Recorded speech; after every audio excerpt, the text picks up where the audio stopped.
창세기 48장 1절로 22절 가운데 1절부터 4절까지 말씀을 한 절씩 교독하겠습니다. 제가 먼저 1절 말씀 봉독합니다. 이 일 후에 어떤 사람이 요셉에게 말하기를 내 아버지가 병들었다 하므로 그가 곧 두 아들 므낫세와 에브라임과 함께 이르니 어떤 사람이 야곱에게 말하되 내 아들 요셉이 내게 왔다 하매 이스라엘이 힘을 내어 침상에 앉아 요셉에게 이르되 이전에 가나안 땅 루스에서 전능하신 하나님이 내게 나타나사 복을 주시며 내게 이르시되 내가 너로 생육하고 번성하게 하여 내게서 많은 백성이 나게 하고 내가 이 땅을 내 후손에게 주어 영원한 소유가 되게 하리라 하셨느니라. 아멘. 지금 한국 사회는 고령화 사회가 되었습니다. 그리고 2025년에 가면요, 전체 인구 가운데 65세가 넘는 고령 인구 비율이 20%를 넘기는, 이것을 초고령화 사회라고 하거든요. 바로 초고령화 사회가 된다는 거죠. 그리고 이 고령 인구의 비율은요, 10년 뒤인 2035년에는요 30%를 넘을 것이고, 그리고 2050년에는 43%에 이를 것이다 라고 보고 있습니다. 자, 그런데 이런 그 고령화의 문제가 사실은 교회에 훨씬 더 심각합니다. 사회보다 교회 안에가 이 고령화 문제가 훨씬 더 심각하다. 통계에 따르면 한국 교회는요, 한국 사회보다 한 5년 이상을 더 고령화되어 있다고 해요. 그러니까 고령화 인구 비율이 5% 이상이 높다는 거죠. 자, 그런데 이건 통계 이야기고, 실제로 교회에서 열심히 신앙생활을 하는 그런 성도들을 중심으로 본다면 교회의 고령화는 훨씬 더 심하다라고 말할 수 있어요. 자, 그래서 신앙적으로 우리가 정말 중요하게 봐야 하고 또 제대로 정리를 해야 할 것이 있다고 한다면 그것은 인생을 어떻게 마무리할 것인가, 바로 이것입니다. 인생을 어떻게 마무리할 것인가. 이것은요, 교회가 제대로 아름답게 서기 위해서도 꼭 필요한 정말 중요한 것이지만 동시에 지금 이 교회가 이 세상을 섬기고 변화시키기 위해서 정말 중요한 그러한 영적인 주제가 되는 것이죠. 주님께서 저희를 향하여 너희는 세상의 소금이라 라고 말씀하셨습니까? 너희는 세상의 빛이라 라고 말씀하셨습니까? 이것이 세상을 아름답게 바꾸는 선한 영향력을 끼치는 것이 바로 우리 그리스도인이다 라는 그런 말씀이라고 한다면, 지금 이 시대에 정말 우리에게 가장 중요한 우리의 소금과 빛의 역할이 있다고 한다면 그건 바로 어떻게 인생을 마무리할 것인가, 이걸 제대로 보여주는 것이다. 이걸 제대로 보여주는 것이 가장 중요한 소금과 빛의 역할이다. 그래요, 지금 한국 사회는요 당황하고 있어요. 초고령화 사회로 들어가면서 굉장히 당황하고 있습니다. 그럴 수밖에 없는 것이 이 고령화의 속도가 전 세계 1위예요. 역사상 유례가 없이 빠르게 고령화가 되고 있기 때문에. 자, 그러다 보니까 뭐 연금 문제며 복지 문제며 사회 생산성 문제며 수많은 문제들에 대해서 문제가 있다는 걸 다 보면서도 아무 대책이 없는 것입니다. 자, 그런데 제가 볼 때 이 모든 것 가운데 정말 대책이 없는 것은요, 정말 중요하고 심각한 문제는 사람들이 그 인생의 마지막이 다가오고 있는데, 그런데 그 인생을 어떻게 마무리해야 하는지 이것을 모르고 있는, 이게 가장 심각하다. 정말 열심히 살았거든요. 성공하기 위해서 최선을 다했습니다. 그 과정에서 수많은 상처를 주고받기도 하고 스스로 많은 것들을 포기하기도 하면서 정말 앞만 보고 열심히 달렸어요. 그런데 그 삶의 마지막 단계에 들어서면서 정작 이걸 어떻게 마무리해야 할지 이걸 모른다는 게 문제죠. 이 인생을 어떻게 마무리해야 되는지 이걸 전혀 제대로 모르고 있다는 게, 이게 문제예요.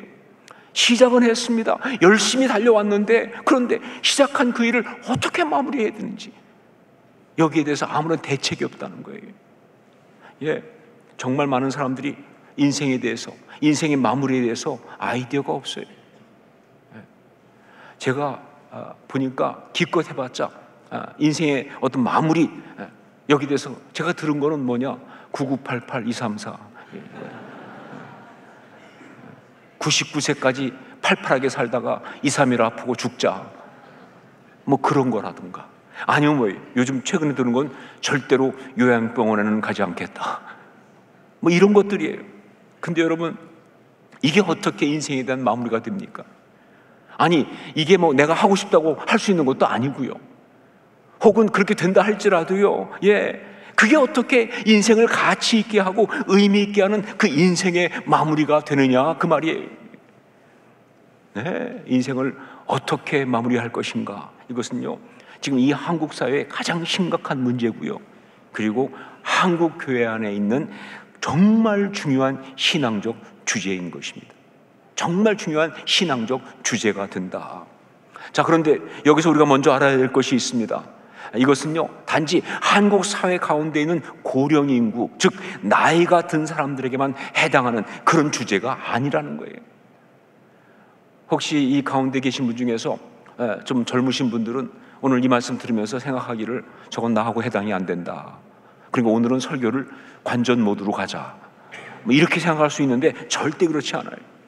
여러분, 인생을 어떻게 마무리할 것인가, 이것은요 인생을 시작하는 순간부터 모든 인생에게 주어진 정말 중요한 인생 주제거든요. 그러니까 인생을 어떻게 마무리할 것인가, 이건요 좀 심하게 말하면요 돌잔치 때부터 시작해야 되는 이야기예요. 아니, 더 심하게 말하면요 산후조리원 필수 과목이야. 인생을 시작했으면 마무리해야 될 거 아니에요. 지금 한국 사회가 이 문제 앞에 이렇게 당황하고 있는 것은요 타이밍이 늦어서 그런 것이 아니고요, 이 본질적인 것을 하지 않았기 때문에 당황하고 있는 거예요. 정말 중요한 건데 그동안 이걸 빠뜨리고 있다가 현실적으로 다가오기 시작하니까 그때 당황하기 시작하는 거예요. 이 중요한 것을 우리는 하지 않고 있었다. 인생을 어떻게 마무리할 것인가. 다시 말하지만 이것은요 모든 인생에게, 특별히 아름다운 삶을 살기 위한 신앙의 사람들에게는 정말 중요한 주제다, 그런 것이죠. 그런데 바로 이것에 대해서 오늘 말씀에서 야곱이 그 답을 주고 있습니다. 오늘 말씀에 야곱의 이야기가 그 답을 주고 있습니다. 여러분, 야곱은 성경에 나오는 그런 그 신앙의 사람 가운데 우리와 실존적으로 가장 가까운 그런 사람입니다. 야곱, 우리와 실존적으로 가장 가까운 사람이에요. 믿음의 조상이고 훌륭한 신앙의 사람이지만, 그러나 우리와 너무 비슷한 그런 연약한 모습과, 그리고 삶의 실패와 고난을 많이 겪었으니까 굉장히 우리하고 비슷해요. 그래서 오죽하면 이사야서에 이런 표현이 나옵니다. 버러지 같은 너 야곱아, 이런 표현이 나올 정도로 그게 바로 야곱이에요. 자, 그런데 바로 그래서 이 야곱의 이야기는요 우리에게 굉장히 실제적인 메시지가 되는 거예요. 특히 욕심도 많고 상처도 많고 삶의 여정도 말 그대로 험악했던 그런 사람이, 그러나 신앙으로 그 모든 것 가운데 정말 아름답게 승리하고 그 아름다운 삶을 이뤄낸 그 이야기는요 정말 우리의 피부에 와닿는 너무나 귀한 그런 메시지가 되는 것이다 하는 거죠. 그 가운데 가장 중요한 것이 바로 야곱이 그 인생을 마무리하면서 보여준 그 신앙의 이야기입니다. 그 인생을 마무리하면서 보여준 신앙의 이야기. All's well that end well 이라고 하는 말이 있어요. All's well that end well. 끝이 좋으면 다 좋은 것이다. 셰익스피어의 희곡 제목입니다. 그것처럼 말이죠, 어쩌면 야곱은 그 삶의 마무리를 정말 잘했기 때문에 수많은 문제와 어려움과 아쉬움, 안타까움이 있는 인생이었지만, 그러나 그 인생이 궁극적으로 아름다운 인생이 됐잖아요. 아름다운 신앙의 사람이 된 거 아닙니까? 바로 그 야곱의 인생 이야기의 마무리가, 그 마무리 이야기가 오늘 말씀에 나오고 있는 것이죠. 1절 2절 말씀을 같이 읽겠습니다. 1절 2절 함께 읽습니다. 일 후에 어떤 사람이 요셉에게 말하기를 내 아버지가 병들었다 하므로 그가 곧 두 아들 므낫세와 에브라임과 함께 이르니 어떤 사람이 야곱에게 말하되 내 아들 요셉이 내게 왔다 하매 이스라엘이 힘을 내어 침상에 앉아. 야곱의 삶의 마지막이 다가왔을 때 요셉이 그 소식을 듣고 두 아들과 함께 아버지 야곱에게 갔습니다. 그러자 야곱은 그의 마지막 힘을 다 모아서 침상에서 일어나 앉았습니다. 이유는 인생을 마무리하기 위해서. 자, 그러니까 지금부터 야곱이 보여주는 이야기는요, 인생의 마무리는 이렇게 라고 하는 정말 중요한 메시지. 인생의 마무리는 이렇게 라고 하는 정말 중요한 메시지. 성경은 바로 그 메시지를 우리에게 주려고 야곱의 이야기를 지금 우리한테 해주고 있는 거예요. 자, 인생의 마무리는 어떻게 해야 하는가? 야곱이 보여준 그 답은요, 아주 분명하고 명료합니다. 우리 15절 16절 말씀을 같이 읽겠습니다. 15절 16절 함께 읽습니다. 그가 요셉을 위하여 축복하여 이르되 내 조부 아브라함과 아버지 이삭이 섬기던 하나님, 나의 출생으로부터 지금까지 나를 기르신 하나님, 나를 모든 환난에서 건지신 여호와의 사자께서 이 아이들에게 복을 주시오며 이들로 내 이름과 내 조상 아브라함과 이삭의 이름으로 칭하게 하시오며 이들이 세상에서 번식되게 하시기를 원하나이다. 예, 뭐예요? 바로 자녀들을 축복하는 겁니다. 더 정확히 말하면 다음 세대를 축복하는 거예요. 이것이 이 세대의 인생의 마무리예요. 가장 중요한 마무리예요. 예, 다른 것이 아니죠. 이 인생의 마무리는 어떻게 하는 것이냐? 오직 뭐예요? 다음 세대를 축복하는 것으로 마무리한다. 왜냐하면요, 예, 다음 세대를 축복하는 것은 바로 우리 인생에게 주어진 마지막 사명이면서 가장 중요한 사명이거든요. 그러니까 이게 이 인생의 마무리죠. 그래서 야곱은 그의 마지막 남은 모든 힘을 다 모아가지고 침상에 일어나 앉은 겁니다. 바로 그 사명 감당하려고, 그렇게 인생을 마무리하려고. 자, 그런데 다음 세대를 축복하는 것이라고 했는데, 그렇다면 다음 세대를 축복한다는 것은 구체적으로 무엇을 어떻게 하는 것일까? 여러분, 성경에 나오는 이 축복이라는 것, 이것은요, 우리가 알고 있는 축복하고는 달라요. 사실 우리는 축복을 너무 남용하고 있어요. 남발하고 있어요. 우리가 생각하는 축복은 뭐예요? 그냥 좀 잘 되기를 바란다, 잘 되었으면 좋겠다 라는 덕담 정도로 생각한단 말이죠. 그런데 아니에요. 성경이 말하는 이 축복은요, 덕담 수준이 아니라 정말 구체적이고 실제적이고 강력한 영적인 역사입니다. 이게 축복이에요. 특히 인생의 마무리로서의 이 축복은요, 영적으로 아주 특별한 그런 내용을 그 안에 포함하고 있어요. 그것이 무엇인가? 그것이 바로 언약의 배턴을 넘겨주는 거예요. 언약의 바톤을 넘겨주는 것, 이겁니다. 우리 5절 말씀을 함께 읽겠습니다. 5절 같이 읽습니다.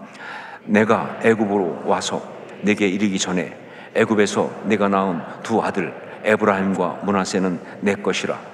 루벤과 시몬처럼 내 것이 될 것이요. 이게 무슨 말입니까?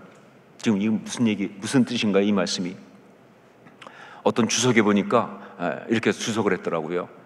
요셉이 애굽에서 결혼했잖아요.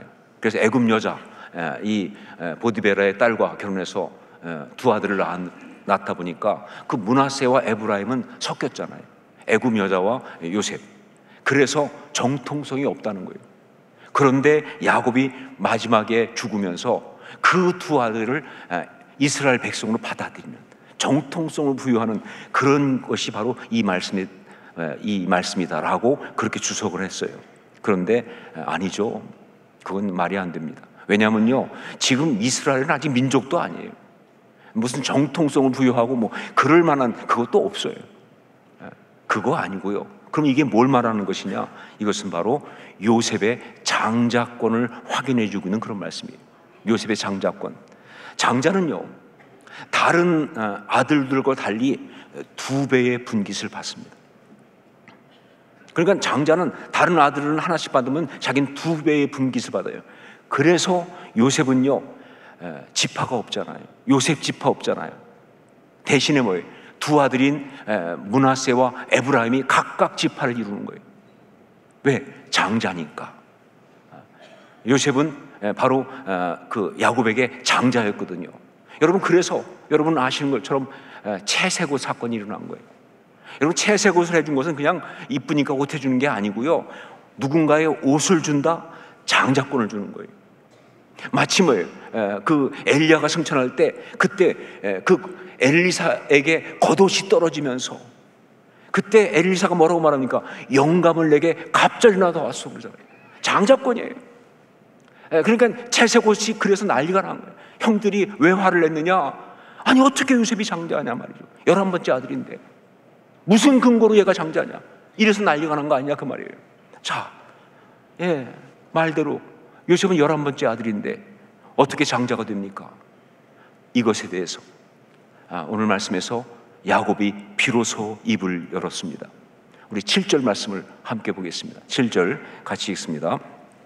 내게 대하여는 내가 이전에 밧단에서 올 때에 라헬이 나를 따르는 도중 가나안 땅에서 죽었는데 그곳은 에브랏까지 길이 아직도 먼 곳이라 내가 거기서 그를 에브랏길에 장사하였느니라. 에브랏은 곧 베들레헴이라. 이게 무슨 말이냐면요, 라헬이 베냐민을 낳으면서 죽었습니다.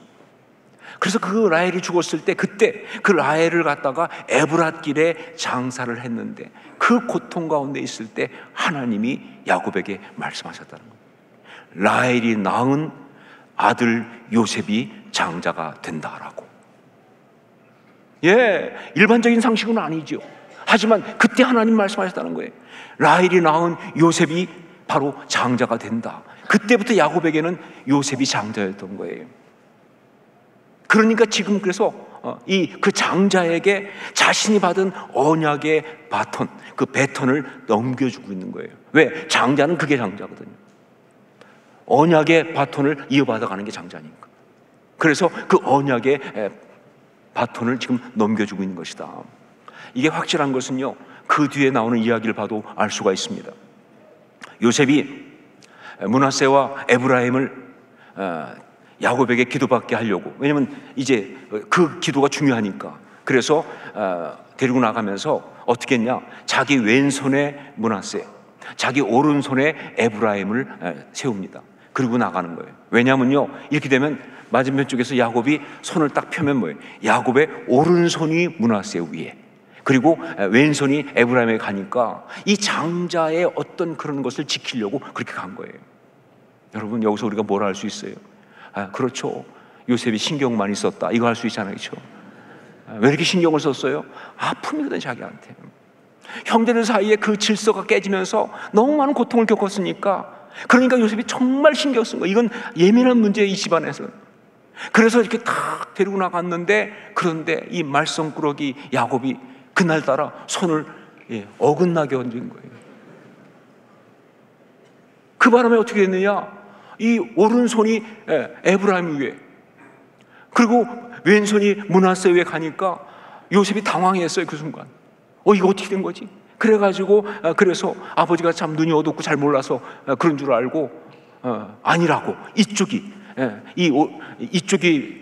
장자라고 하면서 그 손을 갖다가 므낫세 쪽으로 옮기려고, 오른손을 옮기려고 하니까 야곱이 나도 안다 그러면서 허락하지 않고, 그리고 그냥 축복을 해버린 겁니다. 자, 이게 무슨 해프닝이냐? 성경이 이 해프닝을 소개하는 이유가 뭐냐? 지금 야곱은요, 사람의 생각이 아니라 하나님께 받은 그러한 계시에 따라서 장자에게 그 언약의 바톤을 넘겨주고 있는 거예요. 지금 이 상황은요, 장자에게 언약의 바톤을 정확하게 넘겨주고 있는 바로 그런 이야기라는 것이죠. 여러분, 그렇습니다. 인생을 마무리하는 축복은 다른 어떤 것보다 자신이 받은 언약의 배턴을 다음 세대에게 넘겨주는 것, 이것이 바로 인생을 마무리하는 축복이에요. 자, 그런데 이것을 위해서 우리가 반드시 알아야 될 것이 두 가지가 있습니다. 첫째는 뭐냐? 그렇게 언약의 배턴을 다음 주자, 즉 다음 세대에게 넘겨주려면요, 무엇보다 먼저 자신이 받은 언약, 이걸 잊지 않고 잃어버리지 않고 생생하게 확실하게 가지고 있어야 합니다. 넘겨주려면 있어야 넘겨줄 거 아니에요. 그러니까 이걸 정말 다음 세대에게 이 언약의 배턴을 넘겨주려면요, 자신이 받은 언약, 그것을 잊지 않고 잃어버리지 않고 정말 생생하게 확실하게 가지고 있어야 한다는 것이죠. 우리 3절 4절 말씀을 함께 읽겠습니다. 3절 4절 같이 읽습니다. 요셉에게 이르되 이전에 가나안 땅 루스에서 전능하신 하나님이 내게 나타나사 복을 주시며 내게 이르시되 내가 너로 생육하고 번성하게 하여 내게서 많은 백성이 나게 하고 내가 이 땅을 내 후손에게 주어 영원한 소유가 되게 하리라 하셨느니라. 여러분, 이게 무슨 얘기입니까? 뭘 말하고 있습니까? 야곱이 받은 언약의 말씀이죠. 야곱은요, 아버지와 형을 속이면서까지 아버지의 그 축복, 그 장자에게만 가는 그 축복을 갖다가 가로챘습니다. 그야말로 그 기도를 속여서 받은 것 때문에 문제가 생겨가지고 결국 집에서 떠나서 이제 하란으로 도망가는 가운데 빈들에 있을 때, 그때 그 가장 아팠던 자리에서 하나님을 만나면서 하나님으로부터 그 아버지의 기도 속에 담겨있는 그 언약을 자신의 것으로 확실하게 다시 받는 그런 베델의 체험을 합니다. 바로 그 얘기죠. 자기 자신을, 자기의 삶을 향해서 하나님이 주셨던 그 언약을 바로 그 자리에서 받은 거예요. 자, 그런데 놀라운 건 뭐냐? 그때 받은 그 언약의 말씀을 야곱은요, 삶의 마지막 순간까지 그대로 붙들고 있다는 거예요. 잊어버리지 않고 잃어버리지 않고 그걸 그대로 지금 붙들고 생생하게 붙들고 있는 거예요. 이게 중요합니다. 여러분, 인생을 아름답게 마무리하는 것은요, 다음 세대를 축복하는 것이고, 그것이 다른 어떤 것보다 언약의 배턴을 넘겨주는 것이라고 한다면, 이것을 위해서 가장 중요한 게 뭐냐? 내가 그 언약을 마지막 순간까지 제대로 움켜쥐고 있어야 되는 거예요. 이게 중요하다. 삶을 살아가면서 다음 세대에게 넘겨줄 그 말씀, 그 언약, 그 믿음의 아름다운 가치를 내가 생생히 가지고 있어야 그 인생은, 그 삶을 아름답게 마무리할 수가 있는 겁니다. 뭘 넘겨줄지 그게 나한테 지금 늘 있어야 되는 거예요. 내 삶의 그 생생한 가치, 그 어떤 언약, 그 말씀, 이게 있어야 그 삶을 마무리할 수가 있다. 자, 그리고 두 번째, 또 하나, 이렇게 언약의 배턴을 넘겨주려면요, 다음 주자, 즉 다음 세대와의 관계가 아름답게 되어 있어야 하는 거예요. 다음 세대와의 관계가 아름답게 되어 있어야 한다. 많은 경우 언약의 배턴을 넘겨주겠다고 하는데, 그런데 그게 안 넘겨주지 못하는 이유가 보니까 주는 사람이 안 줘서가 아니에요. 받는 세대가 안 받아서 그래요. 받는 세대가 받지 못하거나 혹은 받기를 거부하기 때문에.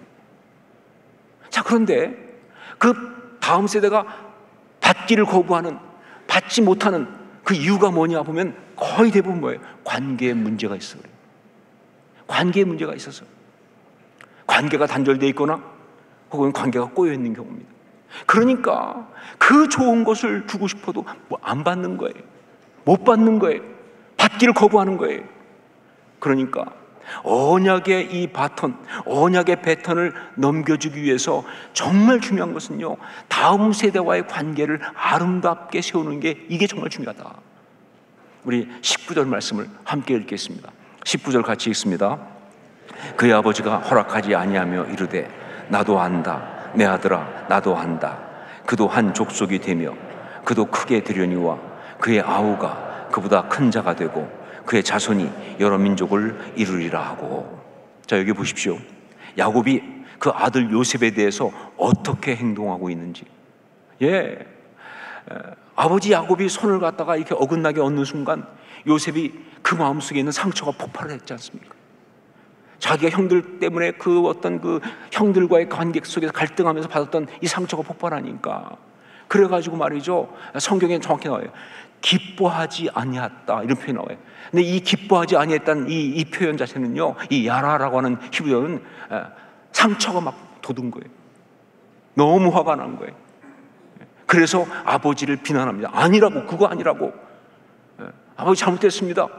그 손 그쪽 가면 안 됩니다 라고 지금 이야기하는데, 상처가 표출된 거죠. 그런데 여러분, 놀라운 게 뭐예요? 상처 그러면 또 한 상처하는 야곱이 그걸 상처로 안 받는다는 거예요. 분명히 요셉의 상처에서 나온 이야기인데 야곱이 상처로 받잖아요. 더군다나 뭐예요? 야곱이 그렇게 한 것이 어떻게 된 겁니까? 하나님이 자기한테 준 그 감동 때문에 그렇게 한 거잖아요. 실수한 거 아니잖아요. 그런데 마치 뭘 잘못한 것처럼 얘기할 때 사실 억울하기도 하고 분하기도 하고, 그래서 화가 나기도 하고, 이게 좀 컸다고 나를 이렇게 무시해 나올 수 있는 거 아니에요? 그런데 야곱은 그렇게 하지 않습니다. 대신 어떻게 해요? 나도 안다, 내 아들아, 나도 안다, 이렇게 말하잖아요. 나도 안다, 내 아들아, 나도 안다. 얼마나 스윗합니까? 정말 스윗하잖아요. 저는 야곱의 입에서 이 말이 나왔다는 것은요, 십자가의 역사가 그 순간 야곱에게 있었다고 생각해요. 다 자기 성질 다 나오는데 그걸 십자가에 못 박았으니까 이게 나오는 거예요. 나도 안다, 내 아들아, 나도 안다. 정말 관계를 아름답게 하려고 배려하고 조심하고 최선을 다하고 있는 거예요. 그런 모습 아니냐 그 말이죠. 저에게 나이가 들면서 사역적으로 가장 어렵고 무서운 사람이 있다고 한다면 바로 제 아들입니다. 뭐 정말 제 아들은 저한테 중요한 존재고, 저는 정말 그래서 아들을 사랑하고 좋아하지만, 그래서 더 아들이 너무 어렵고 심지어 무섭습니다. 자, 그런데 어느 날 아들보다 더 어렵고 무서운 사람이 나타났습니다. 며느리입니다. 너무나 귀하고 복된 그런 존재이지만, 그래서 정말 어렵고 말 하나 행동 하나가 조심스러워요. 뭐 저는 며느리 보러 갈 때 되면, 혹은 말을 할 때 되면요, 미리 마음속으로 예행 연습을 해요. 혹시라도 잘못될까 봐. 왜냐하면 너무 중요한 관계니까. 그런데 얼마 전에 더 무서운 존재가 나타났습니다. 손자가 태어난 거예요. 손녀가 태어난 겁니다. 너무 이쁘죠. 너무 귀엽죠. 정말 그들의 그 맑은 눈망울을 보면요, 너무 행복한데 난 그게 무서워요. 거기에 비춰질 내 모습이 어때야 되는가 이 생각하면요, 정신이 번쩍 나요. 정말 너무 귀해서, 너무 귀해서 심지어 무섭기까지 하요. 아마 야곱도 그러지 않았을까. 왜 야곱이 그 요셉 앞에서 이렇게 저자세인가? 귀하니까. 이 관계가 귀하니까. 이 관계를 아름답게 지켜야 하니까. 그래서 그런 것이다. 여러분, 관계가 아름다워야 언약의 바톤을 넘겨줄 수 있어요. 그러니까 인생의 마무리를 아름답게 하려면요, 무엇보다, 다른 어떤 것보다 다음 세대와의 관계에 신경을 써야 합니다. 정말 그 가지고 있는 모든 힘을 다 모아서, 모든 영성을 다 모아서 정말 생명 걸고 관계를 아름답게 지켜내야 되는 거예요. 십자가 신앙으로 그 관계를 지켜내야 하는 거예요. 이게 중요한 거예요. 자, 그런데 안타깝게도 제가 이렇게 나이를 먹어보니까 그 삶의 마지막에 그 관계를 아름답게 지켜야 하는 것이 가장 중요한데, 반대로 나이 먹을수록 섭섭한 게 많아. 옛날에는 다 넘어갔던 말도 다 걸려요. 요새 여성 호르몬이 많아서 그런지 막 나를 무시하는 것 같고, 막 섭섭한 느낌 들고, 그게 문제예요. 여러분, 이거 영적 전쟁이에요. 사실은 영적 전쟁입니다. 그냥 뭐 화난다고, 아니요, 그 관계 망가뜨리면요, 그 인생 같이 날아가는 거예요. 아니, 내 언약의 바톤을 못 넘겨주면 그 삶을 어떻게 마무리하시겠어요? 다음 세대에게 정말 생명 걸고 십자가에 자기 못 박는 마음으로 관계를 지켜야 되는 거죠. 야곱처럼. 오늘 야곱의 이야기를 통해서 성령께서는 우리 모두에게 정말 중요한 메시지를 주셨습니다. 나의 고아를 막론하고 우리 모두에게 정말 중요한 메시지를 주셨습니다. 인생의 마무리를 이렇게 아름답게 하라라는 것이죠. 인생의 마무리를 이렇게 아름답게 하라. 늘 그 마무리하는 마음으로 살아가야 되는 거예요. 이게 십자가 신앙이에요. 그리고 이것이 우리 모두에게 주신 소명인 줄로 믿습니다. 기도하겠습니다.